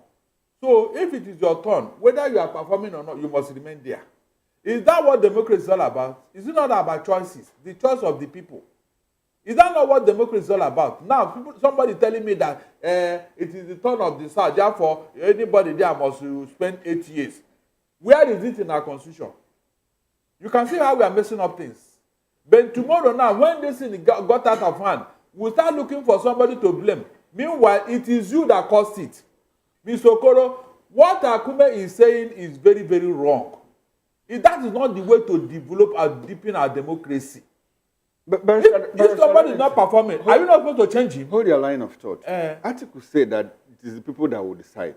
I want to tell you what a certain John Viscount Morley, you know, an English philosopher said. He said, the people cannot decide until someone decides who the people are. English philosopher. Yes. That the people cannot decide until someone decides who the people are. In this case, George Akume is telling us that the people have decided already that 2027, Tinubu is already guaranteed a second term. That means the Akume man you are talking about is not a student of history. When PDP was in office, one of their men at that time, Aerofire, he told us that PDP is going to rule for 60 years. 60 years ended in 60 years. So, the same man proposed, God disposed. All this talk is born out of ignorance. There are no real way to explain it. Ignorance. Because if they know, they will not be talking the way they are talking. I am very sure that Ifeanyi Ubah had a plan for himself in 2025. He was talking of taking over Anambra as the governor. Okay. He had the cash, he can sponsor and do everything on himself. But what happened at the end of the day? So when people like this are talking, please sympathize with them, pity them, because it is part of what? Ignorance that they are suffering from. Okay, but if they know better, they will not talk like that. Prince Chilaka, I want to ask you a question. Do you believe what Atiku said that the people will decide? Did the people decide in 2023? Let me start with Atiku. He's one of Nigerian politicians that I respect. And I think it is time for him to throw in the towel. I think it's time for Atiku to become an enigma. Why do you say you are looking at him as a messenger now. I think it's time for Atiku to begin to think beyond himself. As the messenger? Yes. Okay, can we talk a bit about the message? So for me, if Atiku will take that path. What if God sent him? If Atiku will take that path to say, 2027 is not about me. It's about the Nigerian people. I will support him. But you see, we need to take our political life out of this whole thing about ethnicity and religion. I'm sorry, Prince. I'm sorry. We need. I'm, sorry, I'm coming. There's a question I asked. Yeah, I'm coming to your question. Okay. We need to take it out. And when we do that, we will have the best of us ruling the rest of us. Article saying that the people will decide. Nigerians have never decided any election in this country. It has always been INEC and the judiciary that decides. If you recall, when Senator Otton Zeribe used to say, he says, when you are contesting an election, do everything to win and be declared a winner and leave the rest. So the Nigerian system has not given room to the sovereignty that belongs to the people. It has always been, INEC will declare you whether you win or not. It depends on whose side you are. And then you go to the judiciary, they'll tell you technicalities. It's only in Nigeria that the judiciary will take from number 4 and make number 1. And nothing has happened. No, and we're saying that the people have power over. No, that is why after the election, you can't call back anybody. Because they all buy their way through. All right, Prince Francis, now, some people say that the words of Senator George Akume come on the fact that, from the look of things, it's more like Nigerians are not happy with the APC government. And that is why he's trying to, use whatever means he thinks he can to deter the people from... Are you happy with the way Nigeria is today? Now, the question is, if that should be the case, are we seeing APC, getting scared of the 2027 election, even when it is not there, ready? Because we could recall that in Kano State, for example, we have a picture of Goodluck Ebele Jonathan, being made into poster for some people, saying that we need him to come back. And we saw what happened in Ghana election, how the former president turned up to be the president of Ghana for today. Do you know why? Have you sat back to ask yourself what played out in Ghana? Do you think if you take Mahmoud Yakub to Ghana to conduct election, opposition will win? Why do we keep lying to ourselves in this country? So a country where money is everything. So it's an institutional... The institution is flawed. The institution is flawed. We unfortunately have an institution that, tilts to who is in power at every point in time. Okay. Sorry to... But the truth is that if you say today, from the way Nigeria is, you do an election, I'll not be shocked if Bola Tinubu wins. Okay. Because there is poverty in the land. So people are ready to do anything for cash to survive. Okay. How much you ask yourself, how much is a bag of rice? How much is a bag of garlic? What is the minimum wage? Which states are paying? You can't be paying people 70,000 naira as minimum wage. Ultimately, the people will decide. Maybe the hungry people. Well, the thing is, we also need to begin to tell INEC the truth. This is the time to get involved in releasing voters. Is it INEC? Is it INEC we need to tell the truth or the people themselves? No. Because the reason I say this is we know that elections get rigged when people don't go out to vote. If there is a number of registered voters and that number don't thumbprint, it makes it easier for those that want to thumbprint on their behalf to do so. Am I wrong? So what if the people decide to go out regardless of anything and ensure that they thumbprint? Now you seem to have forgotten a little bit of history. 2023, Nigerians were ready to go out. Nigerians came out en masse to vote for presidential election. When it got to other elections, Nigerians still came out. Some people came and said, you cannot come out and vote. Nobody got arrested. Nobody got prosecuted. So how do you run a system like that? How do you run a system where, people can actually decide who votes and who they vote for and who doesn't vote? And those who are saying you cannot vote don't get persecuted. It simply shows that the Nigerian institutions are flawed from head to toe. And we need to correct it. So who gets to solve this problem? Who are the we now? Like my colleague asked, we need to determine who the people are. The people that will solve this problem are those who have elected, in quotes. Those we have elected. In quotes. Those you have in the So Federal those who House found of themselves Assembly. in power. We need to look at the electoral law again. We need to ask INEC chairman, you were given 305 billion, isn't it? Give us an account. What did you do with it? What happened to the glitch? What was the glitch all about? Nobody has told Nigerians anything. You can't run a system where there is no accountability. That is the bane of our problem. Lack of accountability. And when you demand for accountability, you are treated as if you are nobody, you have no right. Okay. Let's go to Abuja station to bring in a correspondent there. Chuka Chukudele, we need your opinion on this one. You know, what do you really make of this statement by Senator George Akume, and you know, the response also that was given by Atiku Abubakar's aide, Paul Ibe, to whatever thing he said? You know, he made mention of the fact that we should let this present administration, I'm talking about the Bola Ahmed Tinubu's presidency, rule come up for the second time. He also said that Bola Tinubu will be the president for 2027. What do you really make of this?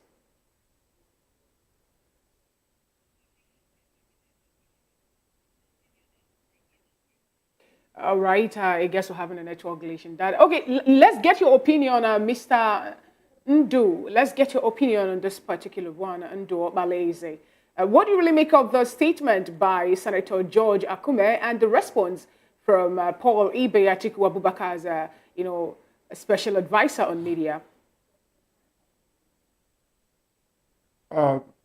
The Secretary to the Government of the Federation, Senator George Akume, his statement is actually the statement of somebody in power. It's actually a kind of campaign he's already trying to entrench so that people will have in mind that it is our turn. It's a kind of a continuation of a Miloko, so to say, trying to tell Nigerians that it is still their turn. I don't see why he should be too quick in trying to point out that the turn of the South has not elapsed when we are still too far away from election. So it is, to me, a kind of panic measure because of some permutations that are going on in places. I think that Tea Party that former governor of Anambra State, Mr. Peter Obi, had with Atiku Abubakar is making a lot of people to sneeze around the corridors of power in Abuja. And the response from Ibe, the aide, special aide to former Vice President Atiku Abubakar, is also an extension of the kind of politicking that we used to have. You know, when he said, let our people will decide, you have to first and foremost say, who are these people? Are you even sure that by our people, they are referring to the entire Nigerians? Or there are a select few that make the people that anoint? Maybe they are the people he was referring to. So we really need to find out that. But if he's talking about Nigerians, you know, deciding who should lead them, fine and good. That's an opportunity for us to begin to get it right. Especially when you look at Atiku Abubakar, he has not been a respecter of this zoning formula that Akume was alluding to. If you remember, in 2023, the entire scenario was that after 8 years of Buhari, it should be turn of people from the southern part of Nigeria. But Atiku, coming from the north, still vied for that election.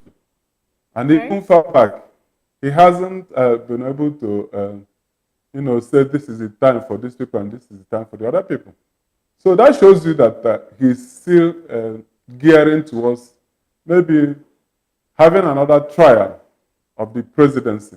All right. Thank you. Thank you so much, Mr. Ndu Obaleze, for that wonderful contribution. I'll bring you back to the studio. Barrister Darlington, let me get to you so that quickly you give us a concluding thought as to why you react to this. It's more like the North have suddenly woken up to, through what Paul Liba is saying, to decide how many years a particular region have been in the presidency. He made mention of if the South is to be there again from 2027 to 2030, that shows they will be taking 17 years, whereas the North only would have enjoyed only 11 years. What do you really make of this as you also add your concluding thought to it? It's a denial of history. Atiku got it wrong here. The other years that they have been ruling, did he remove it from the equation? Please. The time of Shagari and even all their military brothers, did he remove it? Then let us remove all the things they did now, including creation of states. I don't like why people want to rewrite history. Our children in school now will start counting from what Atiku said. And nobody will ask him, come, the other years, what happened to it?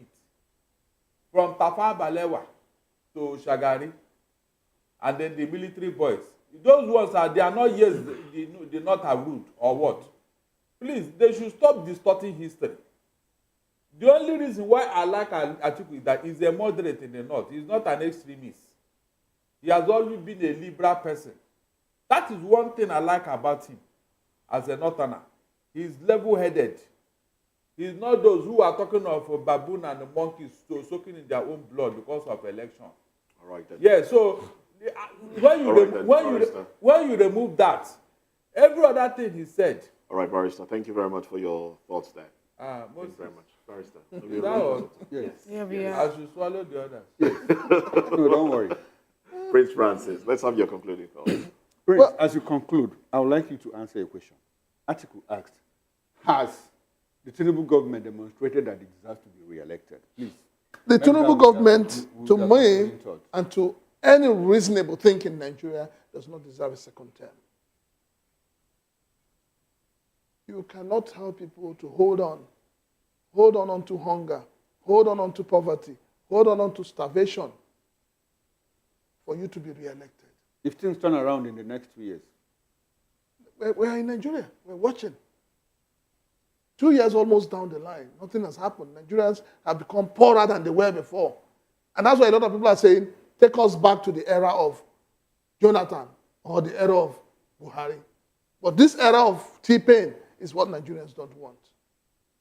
All right, thank you very much, Prince Francis Chilaka. That's a wonderful way to end the show this morning. But a quick one, we need to take the reactions of Nigerians, on our social media platform, and this is going to come from the YouTube channel, YouTube platform, which is at Voice of the People TV. We told you earlier that you can be part of the show, by giving us your thoughts. And we call the number for you. That number still runs through all the programs, even the newspaper review proper and order. So let's get the reactions from social media for YouTube. Well, this one here reads, police only wanted to intimidate, delay, and possibly extort money from him. But unfortunately for police, that wasn't possible. And that's from Evans. Soft Destiny also says, the more they try to intimidate, delay, the more they played into the originality of this book, thereby validating and vindicating Delhi. Well, he also said, it is not the majority of masses who voted that decided who wins the election, but the minority few who count the votes. Okay, that also is from Soft Destiny. Well, I think those are the messages we have at the moment. Yes, those are the messages we have at the moment. And that's how far we can go, into the show on Voice of the People TV. We really appreciate Prince Francis Chilaka, a political analyst, for being part of us today, and also Barrister Dele. Yeah? I wanted to call you Farotimi. Oh my God, but Barrister Darlington Agumo, VOP TV in-house analyst. Don't sue me. Don't sue me for defamation. Don't take me to a kitty, please. With all due respect. Babalola here. join is my own there. All right, thank you so much, Chuka Chukwudele, VOP TV correspondent from our Abuja outstation, and Ndo Malayze, who also joined us from VOP TV station, Oka. Thank you so much. This is how far we can go on today's show. Fina Okechukwu is saying that the judiciary should please try as much as possible to uphold the fate of the common man, because that is what they stand for. The judiciary happens to be the only hope of a common man. And when it turns out to be that that hope is being marred by the activities of some people, then that shows we are not really going anywhere. I wonder how democratic that can be. All right. Chukuma, what do you want to say? Well, Nigerians are watching. I am Chukwuma Okoro. Thanks for being on this show. Oh, well. I'm Moses Humphrey, wishing you a beautiful time. Don't forget to join us again at 9 o'clock for Newspaper Review. See you then.